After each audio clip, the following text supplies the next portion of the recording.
Assalamualaikum warahmatullahi wabarakatuh. Kami dari kelompok 11 akan mendiskusikan tentang tugas sistem operasi tugas T3. Oke, yang pertama adalah nomor A. A2. Jelaskan cara jaket rutin. Oke, jawabannya adalah jaket rutin dalam konteks kumpulan merujuk pada serangkaian opera yang dilakukan oleh sistem operasi untuk mengelola thread. Berikut adalah beberapa manfaat dari jaket rutin. 1. Pembentukan thread. 2. Terminal thread. 3. Perpindahan eksekusi antar thread. 4. Komunikasi antar thread. Dengan kata lain, jaket rutin memungkinkan sistem operasi untuk mengelola thread yang lebih efisien dan efektif. Ini sangat penting dalam sistem operasi modern yang mendukung multi-threading dan multi-processing. Oke, selanjutnya adalah A4. Jelaskan kenapa creation dan termination thread jauh lebih cepat dari creation dan termination proses. Oke, jawabannya adalah pembuatan dan pengakhiran thread biasanya lebih cepat daripada proses karena beberapa alasan berikut. Yang pertama adalah alokasi memori dan sumber daya. Yang kedua, komunikasi. Yang ketiga, peralihan konteks. Dengan kata lain, thread lebih ringan daripada proses. Proses memiliki thread dan setidaknya memiliki satu thread. Jadi, jelas lebih berat atau setidaknya tidak lebih ringan. Oke, soal selanjutnya nomor B2. B1.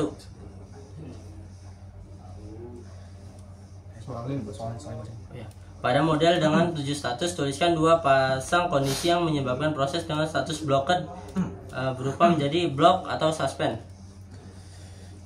Oke, jadi dalam model proses dengan 7 status, ada beberapa kondisi yang dapat menyebabkan proses berubah dari status block menjadi block suspend. Berikut adalah 2 pasang kondisi tersebut. Yang pertama, ketika memori utama penuh. Jika memori utama penuh dan proses lain membutuhkan lebih banyak memori, sistem operasi dapat memilih untuk memindahkan beberapa proses yang berstatus block ke disk atau disebut swipe out.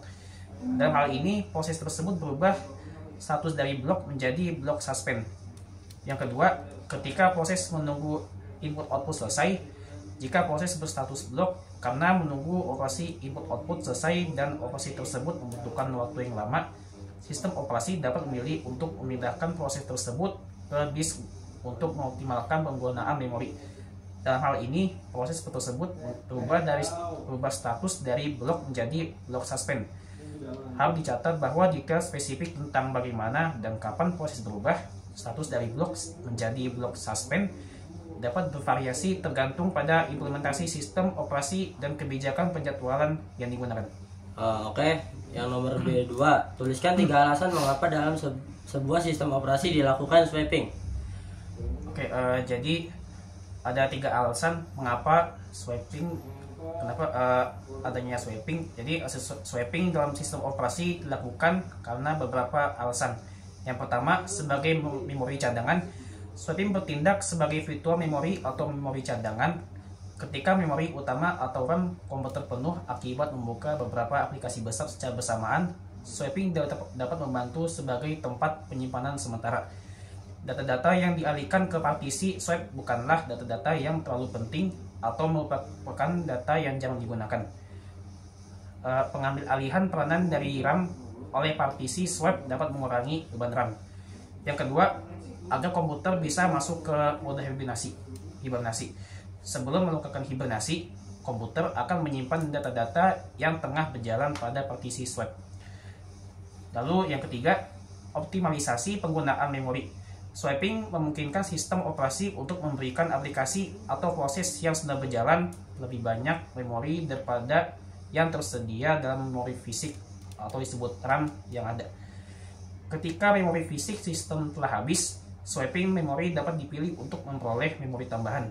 Swapping dalam sistem operasi dilakukan untuk mengakses data yang ada di memori sekunder dan mentransfernya ke memori utama agar dapat digunakan oleh program aplikasi. Swapping memori dapat mengaruhi kinerja sistem tetapi dapat membantu dalam menjalankan lebih dari satu proses dengan mengelola memori. Oke, selanjutnya nomor C. C2. Tuliskan dua hal yang dapat menyebabkan proses dengan status ready berubah menjadi status running.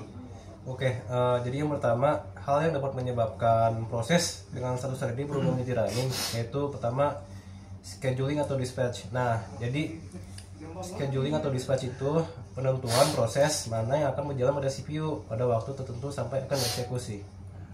Setelah itu ada juga bisa juga terjadi karena proses yang telah ditentukan telah dieksekusi oleh CPU. Oke, yang nomor C3, jelaskan mengapa komunikasi antar thread dapat lebih efisien daripada komunikasi antar proses. Karena komunikasi antar thread lebih efisien daripada antar proses karena thread memiliki memory space dan resource yang sama di dalam proses. Nah, sehingga memungkinkan komunikasi yang lebih cepat dan efisien. Sedangkan kalau proses beroperasi secara independen karena proses hanya memiliki memori, space, dan resource masing-masing.